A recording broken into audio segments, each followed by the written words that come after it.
शिवसेना ठाकरे पक्षाचे आमदार भास्कर जाधव पक्षात नाराज, आपल्यासोबत विश्वासघातकी राजकारण खेळल्याचं कार्यकर्त्यांना लिहिलं पत्र. जाधवही ठाकरेंची साथ सोडणार असल्याची चर्चा. दिल्लीत अमित शहांसोबत शिंदे, फडणवीस, अजित पवारांची 2.5 तास चालली बैठक. बैठकीत लोकसभा जागा वाटपावर चर्चा झाल्याची माहिती. जागा वाटपाचं चित्र अजूनही अस्पष्टच. मनसेचा आज 18वा वर्धापन दिन. नाशिकमध्ये राज ठाकरे पदाधिकारी कार्यकर्त्यांना करणार मार्गदर्शन. राज काय बोलणार याकडे लक्ष.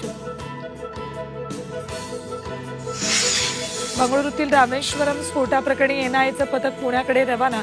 बॉम्बस्फोटातील संशयित पुण्याच्या दिशेने आल्याचा एनआयएला संशय. सोनं महागल्यानं गोल्ड लोनवर निर्बंध देण्याची शक्यता. गोल्ड लोन देताना सोन्याची शुद्धता नीट तपासा. सरकारी बँकांना अर्थ मंत्रालयाचं पत्र.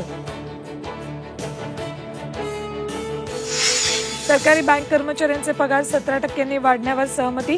5 दिवसांचा आठवडा करण्याच्या मागणीवरही सरकार अनुकूल. कर्मचाऱ्यांना सरकारी अधिसूचनेची प्रतीक्षा.